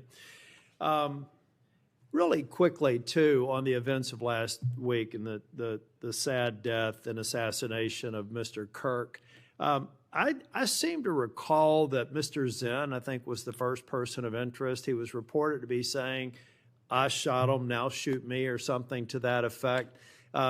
Would that have more or less, and your job is to calm the tensions, right? There were people running all over the building. People are afraid over there. Could it be that because you were in possession of some of that information that maybe you did just characterize as getting our man, that maybe that's what led up to it, if those facts are correct? What led me to that is to eliminate subjects, but also we were in a period inside of 24 hours where we didn't know who the shooter was. Well, that's why I asked, because people are forgetting that this man was reported to have been saying, "I shot him, now shoot me." They're also forgetting that he brought in an attorney and said that he'd fabricated the claim to draw attention away from the actual shooter. And he went on to get multiple charges for possessing child pornography and sexual abuse material on his phone. So I'm just saying that it just seems to me that in the moment, maybe you should have used different words, but I can't imagine that the amount of time that we've spent on that subject in the hearing today. But I think it's because they're really worried that they're another punchline to an old joke. Your work, it's working in practice, but it's not working in their theory. They haven't heard you, so it's working in practice, but not in theory. They haven't heard you say multiple times that you've plussed up FBI resources in every state. They haven't heard you when you've talked about year-over-year comparisons for results. I don't care how many people you have at HQ, as long as you keep producing those results and they're good. They need to be sustained. Now, I am a little bit concerned about the deployment of National Guard troops to dangerous cities, but you keep on mentioning something I'm going to go back to in terms of joint task forces. You also did a great job of explaining why you think you should save money and go out and fly out of an airport versus an easy trip across the Potomac to National. I love all those responses. I'm not going to repeat them here. But I'm worried that if we move in too quickly, let's say to Memphis, I should back up and say I was Speaker of the House in North Carolina. And I would consider it a personal failure on the part of state leadership if they have to call in federal resources to do their job beyond what they do every day. And that's promoting joint task forces. I've seen ATF, DEA, FBI. I've been in the briefing rooms at 3 o'clock in the morning about to go and do a 55 no-knock warrants on bad people. You all do that every day, and thank God that you are. It looks like we should plus it up in a few cities. I'd rather use the money to deploy National Guard to just continue to leverage what you're already doing well. And I compliment you because I've got to believe it's a lot of these joint task forces that have increased the apprehension and charging rates. So thank you for that. But do you agree that at the end of the day, if we're going to have a sustained impact on crime, whether it's Memphis or any other city, that we've really got to enable, empower, and continue to support the men and women on the ground there every single day? 100%. Thank you. I think that your cost-benefit mind needs to go into, if I'm about to deploy this many National Guardsmen to a city, what does that cost, and what would that look like if we were plowing that cost of deployment into ongoing, I believe, joint task force, which are working very well. They're working well in North Carolina. So I'd like you to look at it. Now I'm going to move on. The Safer Communities Act, can I get your commitment to get an update? Maybe we could even take a trip out to West Virginia to see how we're doing an extraordinary job of NICS background checks. People are getting them in record time, but we are taking a few guns away from people that probably shouldn't be able to buy that day. Would you agree with that characterization? I would love to have you out and anyone else on this day is to West Virginia to see that I'd like work. to bring some of my colleagues to see it's working. We had people on my side of the aisle saying it was going to be awful, it was going to result in mass confiscation of guns. Not true. They were wrong. This bill's making a difference. I also want to talk about the behavioral health and other components in granting. I know in North Carolina things are going well. I want to make sure that that flow is going out there because the tragic events in North Carolina and Charlotte, the stabbing, I spoke with one of the family members yesterday, I think that we have to recognize that we have magistrates that have a revolving door policy, no doubt about that. And they should be held accountable if they're releasing dangerous people. But I also think that some of the problem is that we simply don't have a place to send people, particularly with respect to behavioral health. We have got to continue to, every law enforcement officer I've ever spoken with says, look, I've got law enforcement officers seconded to an emergency room because I've got somebody with no place to send them. I don't have a bed upstairs I can send them to. I don't have a behavioral health facility. We've got to provide more ways to detain people that are a risk to themselves and a risk for the community. And I really do believe Safer Communities Act is a good framework for doing that. That's only a comment. Section 702 is going to come up in April of next year for renewal. Do you believe it should be eliminated and not reauthorized? No, sir. It needs to be Can I also reauthorized. get your commitment maybe to come back over and review some of the controls that are in place and other things? So hopefully we won't have the drama leading up to April. We can actually come here and get consensus on why you've got the checks and balances in place and why we should do it. Just remove any chance that we're going to run into that cliff narrative next year. Can I get your commitment on doing that? You have Mr. it, sir. Patel? Thank you. I want to talk very briefly on, and the chairman's given me a gavel, but I promise not to go over more than 2 minutes. But that's why I chose to be last, so I could have this discussion and actually get to some facts versus agendas and clickbait that we'll almost certainly see going forward. Tell me a little bit about the rationale behind the change in stance in recruiting. I also understand there may be a reduction in the academy timeline. Just give me some thinking about where you are on recruiting, retention, training, et cetera. Simple. So recruitment is through the roof. We've doubled up month over month our applicants to be 1811s, our federal agents, intel analysts. So the recruitment is going wonderful. What we have to do is figure out a way to get creative because the BFTC timeline is an 18 to 20 week program. And what we've done to address the openings we have for 1811 BRIC agents is we opened it up to the interagency and said, hey, do you at Secret Service or DEA or ATF want to come over? You guys went through FLETC. You guys were cops or military officers. You're law enforcement. So we created a shortened bridge program of 6 weeks at Quantico that if you want to come over and be an FBI agent, you can do so. There's transfers all the time. We just made it easier. And we're also recruiting police officers who might not have a college degree. But in my opinion, that does not disqualify them from serving our community. So we're welcoming them. It's a rigorous application process. It's just one item. But we are changing the timelines based on the needs of the country, but not jeopardizing quality. I'm glad you mentioned that. I heard someone almost a throwaway line that you were hiring people without a college degree. Most of them have had basic law enforcement training, all the kinds of certifications. You're talking to somebody who didn't achieve my 4-year degree until I was 37. I'd like to think that I brought some things to the table, and I think that those people, the mere comment, I think is inappropriate for somebody considering this to think that they're a lesser person because they don't have a piece of paper. I wanted to get back to the last thing that I will talk about. I'll follow up with some questions for the record. Thank you, incidentally, for consistently being responsive to any inquiries I've made to you.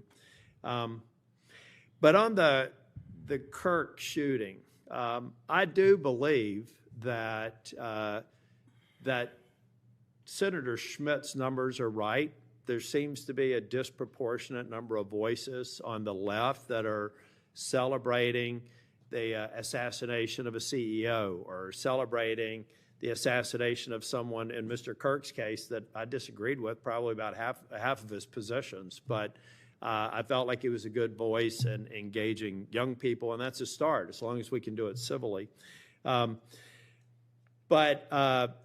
then I also just went back online because I've hammered on this committee multiple times. I just went online and I found in Pinterest that even today you could order a T-shirt that says ACAB 13.12, which translates to all cops are bastards. Or if you don't like that shirt, you can go get an F the Cop shirt at the same website on a location on Pinterest.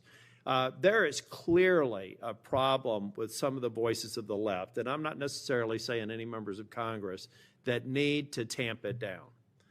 Having said that, within 24 hours of Mr. Kirk's shooting, we had the guy that does the podcast for the War Room and another guy who's denied the Sandy Hook shootings say we're at war. Now, how on earth, and I do believe it's a smaller number, but it's a number that has an influence, how on earth are we de-escalating the situation with the tensions as high as they were last week with going out and saying we're at war? I'm not asking you to respond to this question. I'm just saying that there are people out here on our side of the aisle that still need to look in the mirror. Even if you agree that it's a lower number, bad is bad no matter how many numbers they are. And that kind of rhetoric and that kind of mobilization makes your job more difficult and puts us in a position where we're not being as productive as you want the FBI and state and local law enforcement to be. I'm finished. I just want to thank you for your service. I want to thank you for your concise answers. And I am thoroughly impressed with the fact that you have sat in that chair for over 4 hours without a break. So with that, we're, on behalf of the chair, want to thank you for being here today. And also, I assume, are we leaving the record open for any period of time for 1 week? The record will be open, left open for 1 week so that you may have questions for the record. Mr. Patel, thank you for being here. Thank you, Mr. Chairman. Meeting's adjourned.